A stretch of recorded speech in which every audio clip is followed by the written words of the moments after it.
Episode 29 की शुरुआत वहीं से होती है जहां से हमारा पिछला एपिसोड खत्म हुआ था। तो पिछले एपिसोड में हमने देखा था कि मेन लीडर सुसिन पर अपनी खतरनाक मार्शल स्किल का यूज करता है, जिसकी वजह से सुसिन की तलवार भी टूट जाती है। इसके बाद आगे उन दोनों को आमने सामने दिखाया जाता है। फिर सुसिन हंसते हुए कहता है, अबे साले तू मुझे हराएगा। फिर वे अपना किसी तरह का ऑरा रिलीज करते हुए बोलता है, अबे साले मुझे हल्के में ले रहा है क्या, जो इतनी जल्दी डिसाइड कर लिया कि मैं ही हारूंगा। उसकी बातें सुनकर उसे मन ही मन में गाली देने लग जाता है। फिर सुसिन कहता है, मैंने तुझे ऐसे ही चैलेंज नहीं किया, मैं जो भी करता हूँ पूरे कॉन्फिडेंस के साथ करता हूँ। ये कहकर वह सिस्टम के द्वारा दी गई ड्रैगन एलिफेंट टेक्निक का उस पर अटैक करता है। ये देखकर वह मेन लीडर पूरा सरप्राइज हो जाता है। फिर वह सोचता है ये कैसे पॉसिबल हो सकता है कि ये इतनी जल्दी हाफ स्टेप ट्रांसेंडेंट रियलम में पहुंच गया। फिर वह अपने लोगों को चिल्लाकर बोलता है, अबे सालो जल्दी करो, भागो इस चंपू को यहाँ से लेकर। पर इतने में सुसिन अपने डेविल रूप में आकर अपने मुक्के का जोरदार उस पर अटैक करता है, जिसे मेन लीडर उस अटैक को अपनी तलवार से रोकने की कोशिश करता है। पर उसका अटैक इतना खतरनाक होता है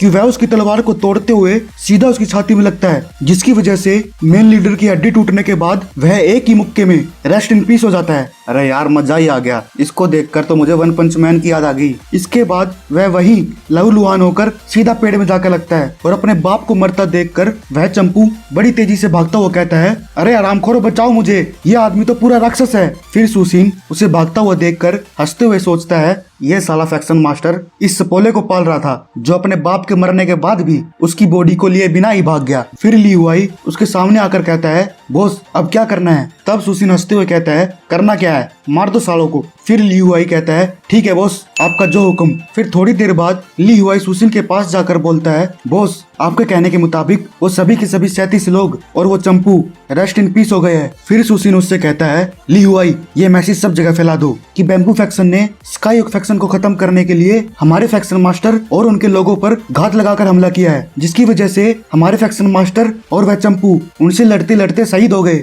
बहुत तेज बुद्धि है भाई इसकी, बहुत तेज। फिर इसके बाद सीन अगले दिन मेन हॉल पर जाता है, जहां सभी लोग फैक्शन मास्टर की मरने की खबर सुनकर शौक में थे। फिर एक आदमी कहता है, भाई हमारा फैक्शन अब बिना लीडर के हो गया है, अब हम करें तो क्या करें। उसकी मौत की खबर सुनकर वह डोंग और जुआंग इसी टेंशन में थे, आखिर साला वो मरा कैसे। इसके बाद सीन सुसिन पर जाता है, जहां वो मस्त फैक्शन मास्टर के मरने की खबर से सदमे में होने की बेहतरीन एक्टिंग करता है। तब लियू उससे पूछता है, होल मास्टर सू आपने तो हमें विश्वास दिलाया था कि आप फैक्शन मास्टर की प्रोटेक्शन करोगे। तब सुसिन उससे कहता है, होल मास्टर लियू अगर आपको किसी से क्वेश्चन पूछना है तो उनसे पूछिए जो लास्ट नाइट फैक्शन मास्टर के साथ थे। हद हो गई भाई, इस सुसिन ने तो सभी को मरवा दिया, अब पूछेगा किससे, मुर्दों से। फिर सुसिन कहता है, हमारे फैक्शन मास्टर मुझे हमेशा सपोर्ट करते थे और अब वो हमारे बीच में नहीं रहे, ये सोचकर मुझे बहुत ही ज्यादा दुख हो रहा है, पर उनके जाने के बाद ये स्काई ओक फैक्शन ऐसे बर्बाद नहीं होना चाहिए। तब वह फैक्शन मास्टर की गद्दी की तरफ बढ़ता हुआ कहता है, तो आज हम ये डिसाइड करेंगे कि अगला फैक्शन मास्टर कौन होना चाहिए, जो स्काई ओक फैक्शन को ऊंचाइयों तक ले जाए। फिर वह कुर्सी पर हाथ रखते हुए कहता है, तो ऐसे एक आदमी को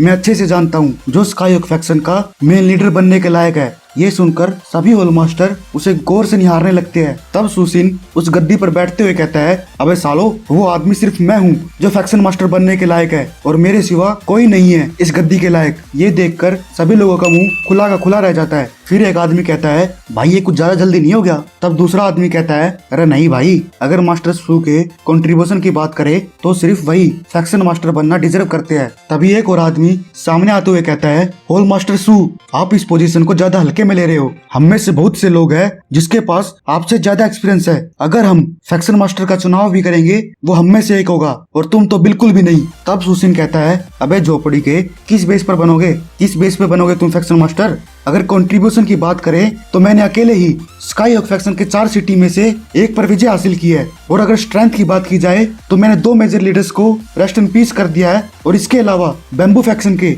एक मेजर लीडर को बहुत बुरी तरह से हराया है। और तो और मेरे मार्शल हॉल बनाने की वजह से ही हमारे फैक्शन की कॉम्बैट स्ट्रेंथ बढ़ी है। तो क्या ये सब काफी नहीं है एक फैक्शन मास्टर बनने के लिए। और हाँ, एक और बात, मैं फैक्शन मास्टर बनना चाहता हूँ, इसे कोई टॉपिक मत समझना जिस पर तुम डिस्कशन करोगे। मैं फैक्शन मास्टर बनना चाहता हूँ क्योंकि ये मेरा ऑर्डर है, और जो मेरे ऑर्डर को नहीं मानेगा वो साला मरेगा।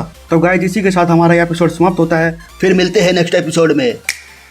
अच्छा है।